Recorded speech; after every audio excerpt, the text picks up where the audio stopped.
Hello, ladies and gentlemen. Welcome to Weirdcast. Today we have Shane Burris from the Planet Realm. Hey, what's going on, guys? Should be here. And Dana Perkle. Hey guys. Fan favorite. I know, right? Thanks for coming back, Dana. It's great to have you on the show. First time, last time probably, when the viewers kick me off. It'll be great. Well, today we're going to be discussing physical evidence for the alien phenomenon. Yes. Happening here on planet Earth. There's some really interesting stories. I'm excited to kind of like really dissect them. Yeah, I chose three particular individuals who claim to have evidence, and we'll leave it up to the audience to decide, who's the most credible and who's completely full of shit. So, Oh yeah. Mostly the latter, guys. Mostly the latter. Yeah. I know Shane expressed to me early on. I'm not drinking the Kool-Aid, Lon. Not drinking I'm the not Kool-Aid. going to do it. No. Not for anyone. Oh yeah. I'm going to believe what I'm going to believe. And I respect that, by all means.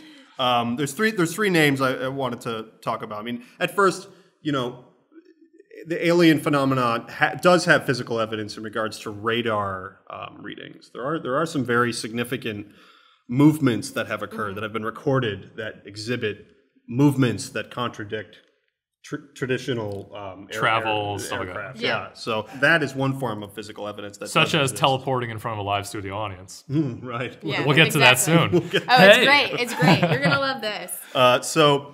The first one on my list is Dr. Roger K. Lear, who I actually find very interesting.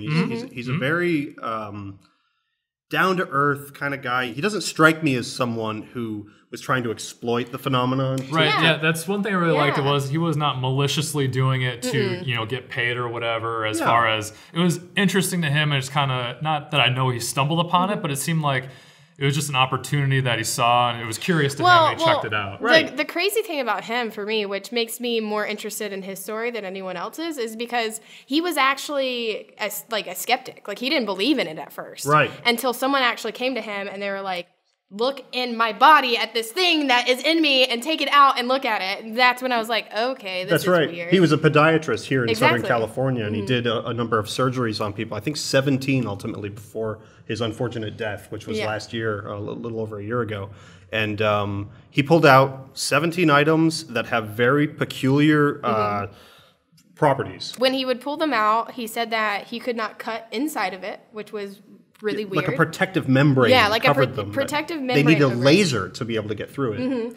And Right off the bat, that's very strange. very weird, yeah. And then another thing that he noted is when he would extract whatever this thing was, is that it had no effect to the body. It wasn't affecting anything, didn't hurt anything. Like such as when I believe this piece or pieces were put into the body, there was no inflammatory response. Right. Yes. Which was very strange because that happens every time. Right, almost as if they were designed to be able to prevent any kind of rejection, right? Right. I actually have another video in my ridiculous collection of alien UFO films that I've gathered over the years. There's a presentation, and maybe I'll cut to a clip here, where he actually shows the piece being opened up, and inside there's these what looks like eggs, like egg sacs from like fish.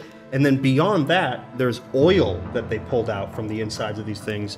And then they had that tested, and it came back not registering with any known oils or assigned to any Some particular- alien was just trying to make babies in someone's foot or something. I don't know. Something strange. It was so, weird. Next week we have someone special coming on who actually made a documentary all about Dr. Lear, and he's going to dive into that a little bit deeper for us. So I'm really looking forward That'll to that. be Yeah, Cool. I'm definitely curious to see what he has to say. Yeah, me too. Because was one thing I would be interested in reading about, because I went to school for biology in college, is to just see what they found from studying these things, or if they actually did like a deep dive from a lab or something.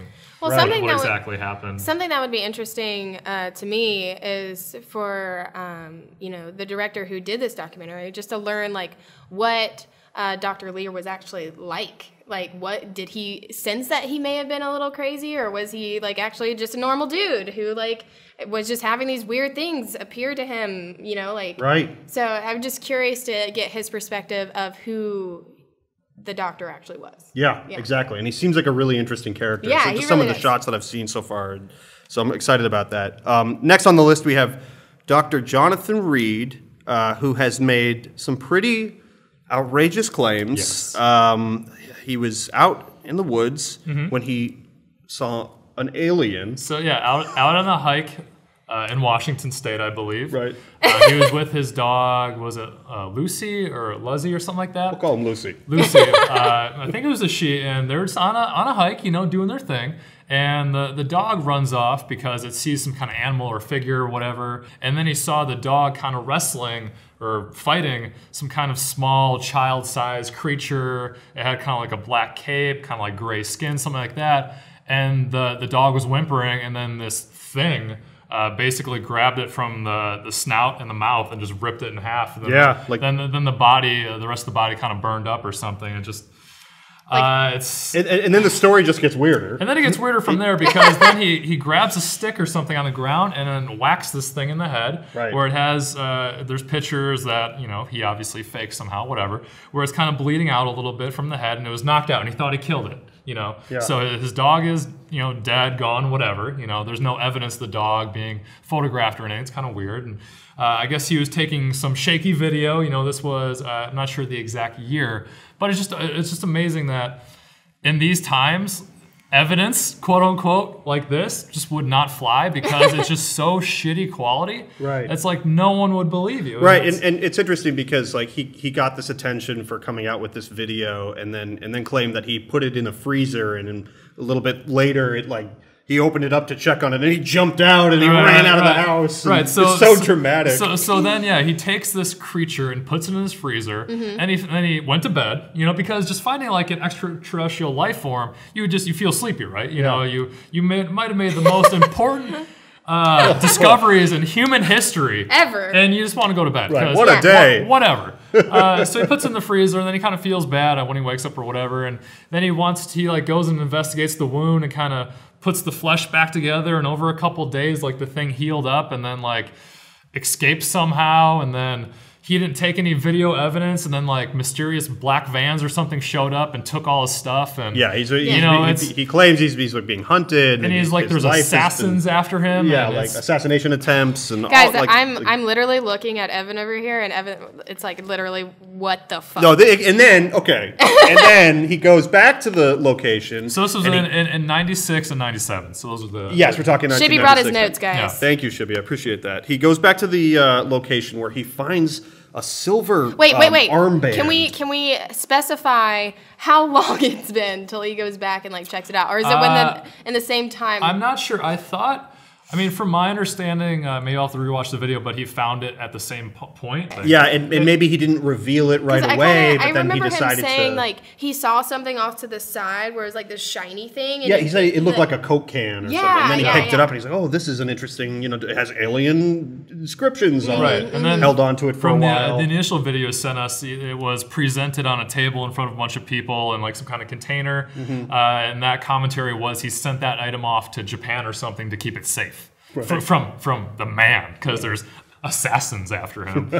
And it's beyond me that he is consistently changing his name, and he puts doctor in front of his name when he actually did not go to college. He does not have a PhD. He's not a doctor. It's just the amount of bullshit. I smell it. And it's also in his performance, and it's how he talks about things. There's a falseness about it. Isn't he from what I understand, he's still in hiding.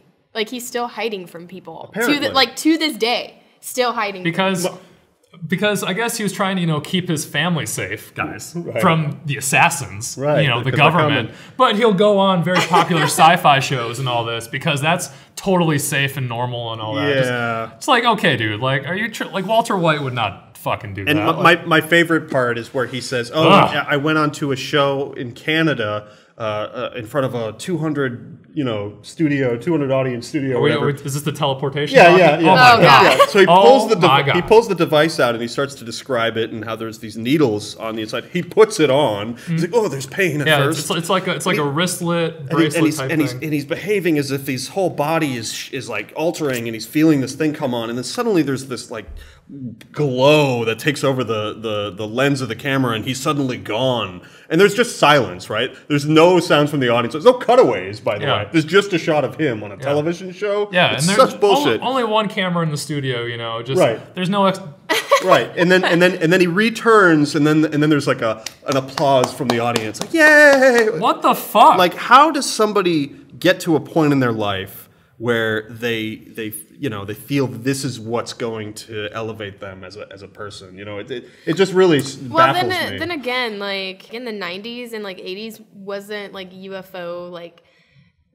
sightings and stuff like that really popular? I mean, sure. I mean, it continues to be. There's certainly an appetite for this kind of content. Somebody comes out and claims something extraordinary, people will listen, Yeah. But then you begin to dig and find out, the credibility behind these people. Another interesting character, Stan Romanek. This guy came out with a video that was featured all over the news in the U.S. and maybe in other countries as well. He set up a camera on a window in his house and caught like a gray alien peeking out and looking in the house for a moment and claimed it was authentic. I believe it's called the Boo video. That's the what Boo video. Yeah. Okay. So I'm gonna kind of rip into this one. Oh, good. Any video with him in it, he's fucking crazy. He like takes pictures of puncture wounds that he's supposedly gotten from alien abductions and stuff like that. I'm like, you just did them to yourself. They look like cigarette burns.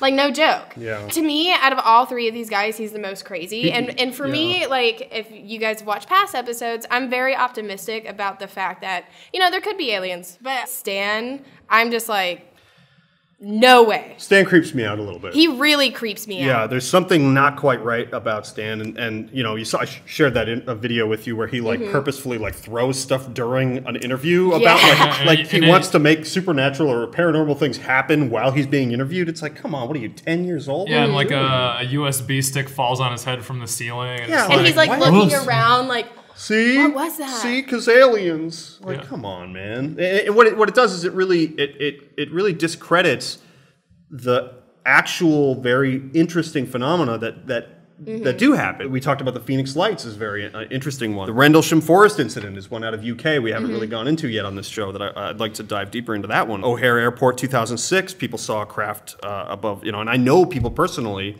who witnessed that particular sighting. And there's been incidents in Hudson Valley, New York that are fascinating. Yeah, you either know someone or know someone that has witnessed something that they can't explain. And those types of stories to me are the most interesting because when you can't explain it, but you saw something, or you're with a group of people who know that they saw something, that for me, I just want to know, well, what was that?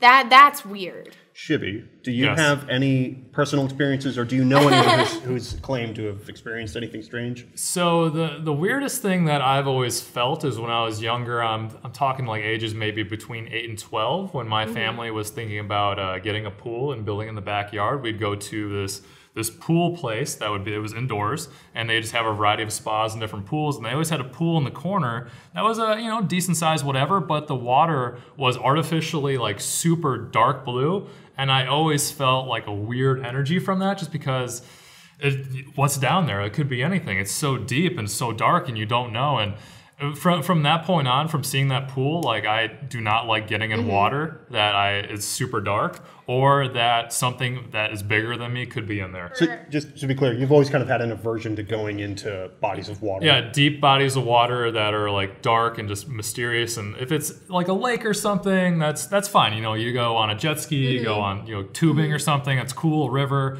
But large bodies of water, super dark, or maybe not a big fan of the unknown nature of what Erie lies Lagoon, beneath. From that point on, and also deep sea stuff is just deep big squids. I guess I don't know if it's more fear than belief in something. Sure. That's but it's totally relevant. There's I think a huge percentage of the mysteries around life on this planet exist under the ocean. Yeah. I've been scuba diving forever, and I've gone to places where you're just out in the middle of nothing, and that's really scary.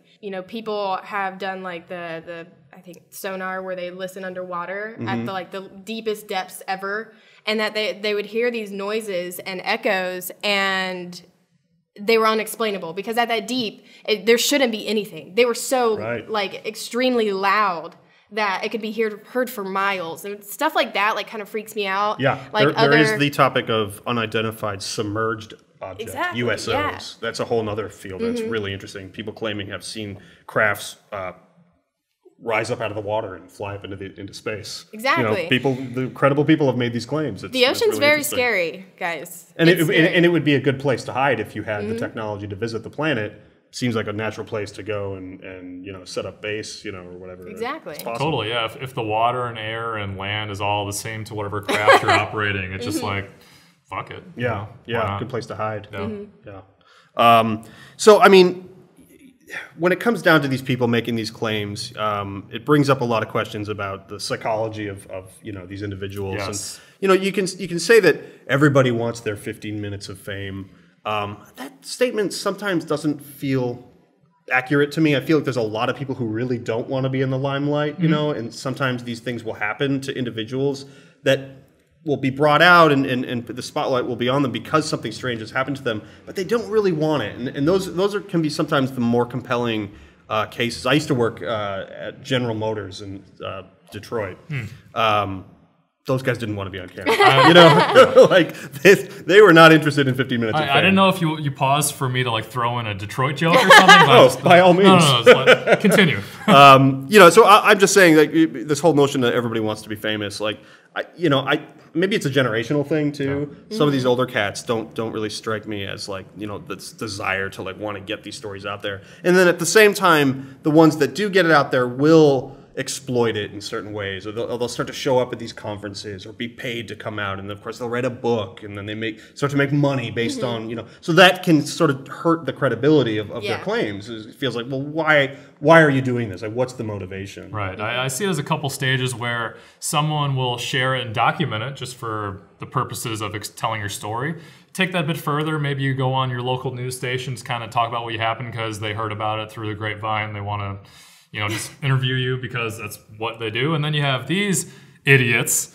Jonathan and Stan, who then exploit this, call themselves as doctors, start writing multiple novels and, series, videos. And it's all about the money. It's really... It's all about the money. From a content creator standpoint, they are then, from his backstory, at least for Jonathan, he was working at a mini mart. Same with his author of his book. They were just co-workers at a mini mart, and I don't know where they live, maybe Washington. It probably was really boring. And they're just like, let's make something up. Hey, and we're getting some traction on this weird thing. Let's play it out, see how much we can. And there's these unyielding supporters, right? It doesn't matter how much evidence comes out that will ruin their credibility. Right. There are people who will just stick by them. They stand by it. And then there's the others who will not believe anything. Whereas I'm a little bit more open. I want to try and preserve an open mind to anyone that makes a claim that may contradict the common worldview. Yeah. I'm interested in that. I would consider myself open-minded, but I need some analytical data, some research behind it, some credible sources, some evidence. Sure.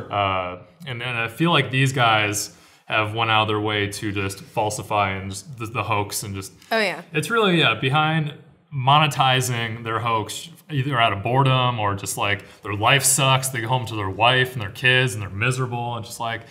fuck it, I'm going to do something crazy and just make up this story. And just like people who are maybe in jail, they have plenty of time to think and plan and either write a book or something like that. And that's basically what these guys did, in my mind, is just work out an elaborate scheme and it just melted in their brain for like the truth now. So, I mean, I don't know about you guys, but I give them credit for being crazy enough to drag this on till even now.